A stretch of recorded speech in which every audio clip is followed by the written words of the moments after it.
Essa palestra aqui, eu tentei fazer assim Eu estou também trabalhando há pouco tempo com Graphene, mas é uma tecnologia que eu já venho acompanhando desde quando o GraphQL foi divulgado pelo Facebook.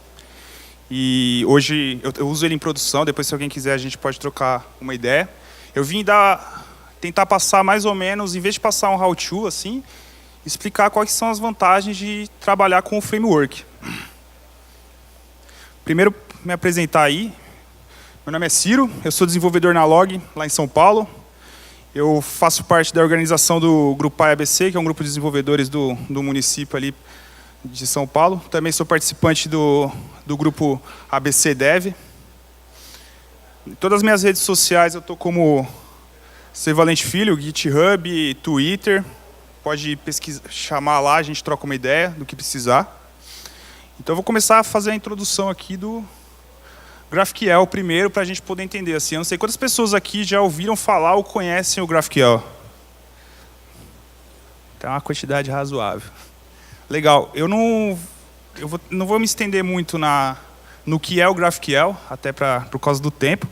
Mas o foco do GraphQL ele surgiu para resolver um problema que o que eles pregam é para solucionar os problemas que os desenvolvedores tinham na utilização de REST.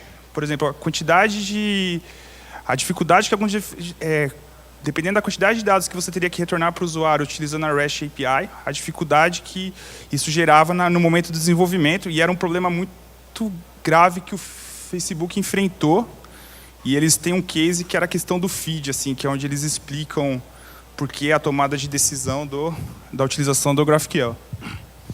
O GraphQL, como o nome já meio diz, ele trabalha na estrutura de modelar os dados em grafos. Então, ele facilita muito a consulta. Ele trabalha com duas palavras principais que existem no universo do GraphQL, são as queries e as mutations.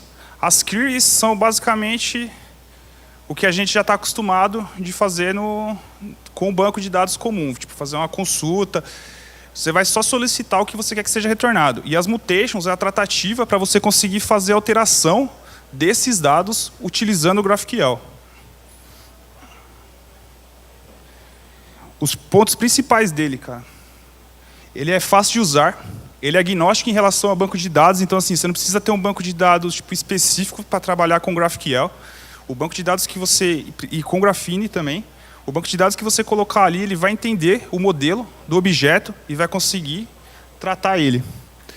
E o principal disso, cara, que no meu caso, assim, na Log hoje, foi a integração simplificada com o front-end, cara, porque ele facilita muito, e principalmente em relação, assim, se você trabalha com uma equipe de front-end que trabalha com a buzzword de hoje, que é o React, cara. Tipo, ele tem a estrutura inteirinha montada, a integração dele é muito simples. Ele possui alguns types pré-definidos, que são enums, scalar, lists and non-nulls, object types, interface, unions para você fazer esquema de uniões, o esquema, a mutation, apesar dela ser uma função que a gente executa, ela também é tratada como um tipo dentro do GraphQL, porque o GraphQL, o principal dele mesmo assim é a questão de queries, de você fazer consulta de dados, do modo simplificado, e abstract type. Eu não vou entrar muito em detalhe em cada um deles, por causa, senão a gente ia se estender muito na discussão de GraphQL. Amanhã, se eu não me engano, tem uma outra palestra também, acho que é de migração, não lembro o nome agora, mas acho que é de uma migração de REST para GraphQL também. Acho que daí ele vai entrar mais em detalhes disso. E, para quem se interessar também buscar. E depois, se alguém quiser, tiver uma dúvida, pode me procurar, a gente troca uma ideia. Mas o tipo principal que a gente precisa saber para conseguir trabalhar com o Graphene é o Object Type. Agora eu vou dar uma definição do que é um esquema no GraphQL, dentro do Graphene. Aqui é uma exemplificação básica na lib pura do Graphene, sem ser com o Django ainda, né? Porque o Graphene, na real, ele é uma lib para Python, na utilização de GraphQL. Aqui é a query mais simples que tem na documentação, é exatamente a que está lá no how-to deles, que você faz um import, define uma classe para ser sua query, vai passar para ela o tipo de objeto, o Graphene Object Type, para definir qual que é o tipo de elemento que você quer. Aqui onde está escrito o hello igual graphene.string é o tipo da variável. Você tem que informar para ele qual que vai ser o tipo que você vai querer utilizar.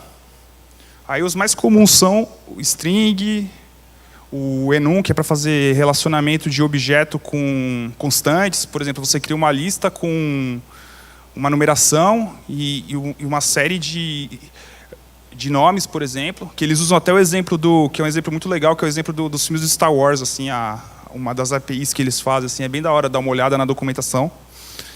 E o GraphQL também, ele usa esses métodos, que todos eles começam com resolve na frente, é onde ele vai executar o método para te retornar o que você espera. Aqui ele faz uma solução básica que basicamente ele vai retornar hello, mais o nome que foi imputado pelo usuário, tipo numa interface. Agora eu vou explicar mais o que é o Object Type, né? O Object Type, ele é uma classe Python, que é de Graphene Object Type, e cada atributo representa um campo para a query do GraphQL. Então, basicamente, voltando, a gente vai definir um Object Type da seguinte forma. Aqui também é o caso do Graphene puro, tipo no Python puro, sem ser com Django ainda.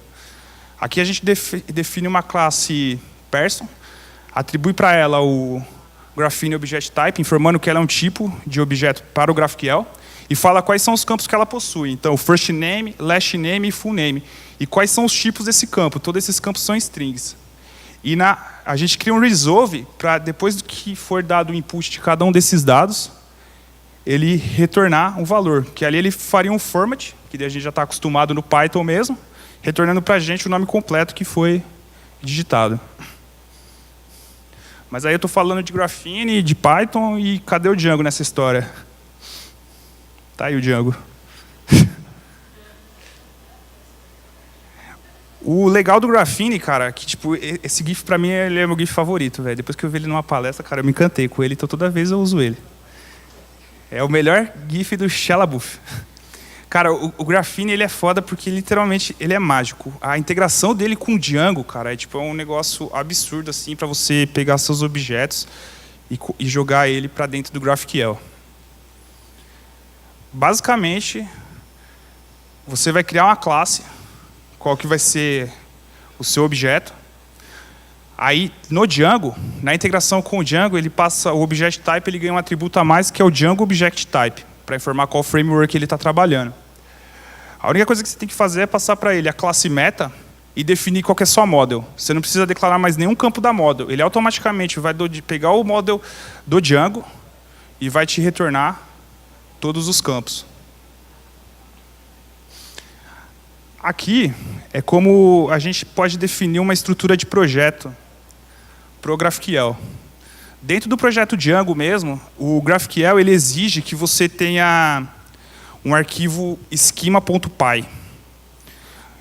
Esse arquivo você pode, não necessariamente precisa criar ele, você pode definir o schema na própria nas settings do Django e indicar qual que vai ser o caminho dele e criar essa sequência de arquivos.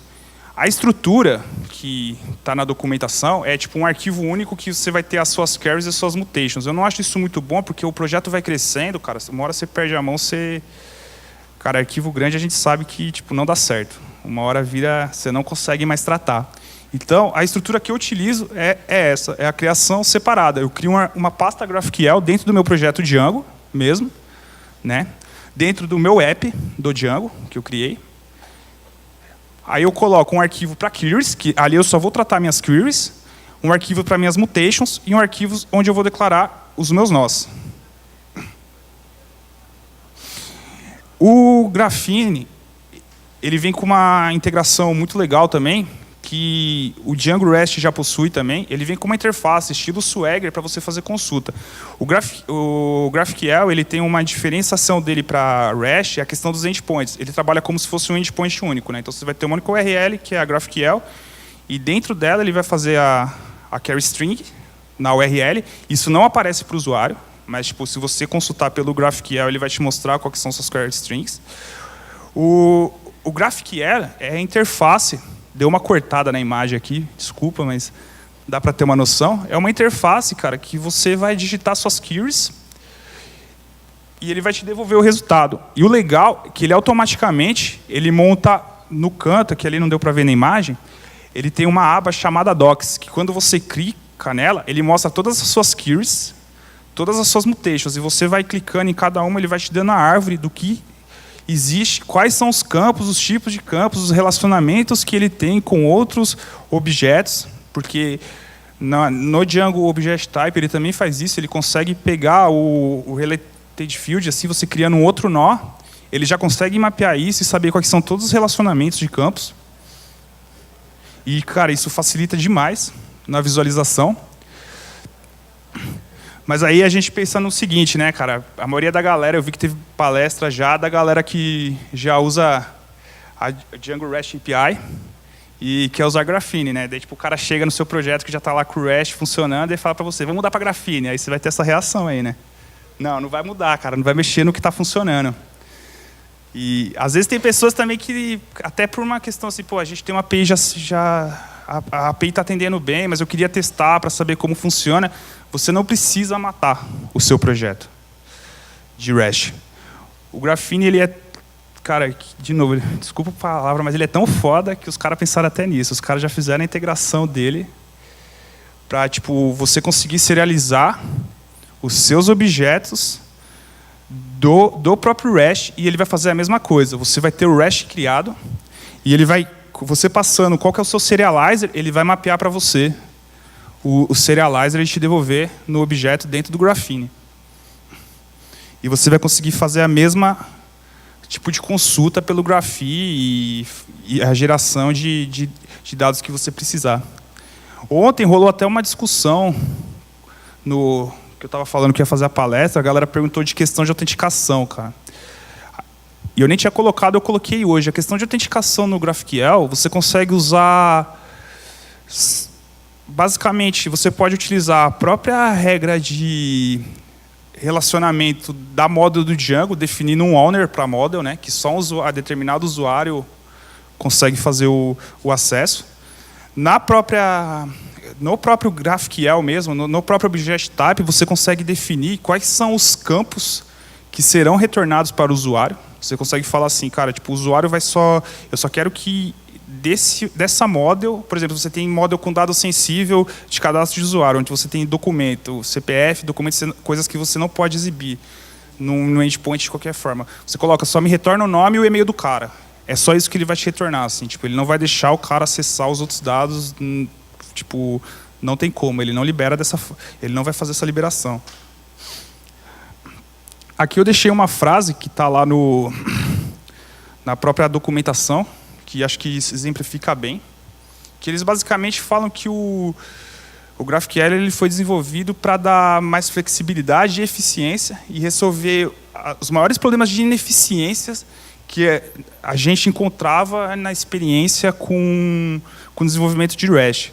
Cara, a palestra foi até rápida, era só isso mesmo, é bem uma introdução, mas se alguém quiser tipo, conversar depois e saber mais, é uma ferramenta que hoje eu trabalho com ela e, cara, facilita demais o desenvolvimento, principalmente para a parte de front-end, para essas frameworks novas de JavaScript.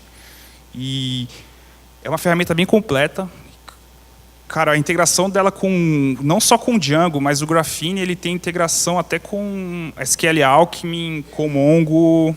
Eu trabalho com o Django, então tipo, eu conheço mais da parte do Django, ainda não tive a oportunidade de mexer com a parte de Mongo, com a parte de SQL Alchemy, mas assim, é uma comunidade bem ativa. O Slack dos caras, da própria comunidade GraphQL, é bem legal você participar, tipo, tem um canal de Graphene lá, e o que você perguntar, sempre tem alguém que responde. Tem um pessoal do Core mesmo, do Team Core lá, que está sempre lá para tirar dúvida. E queria agradecer aí, e é isso.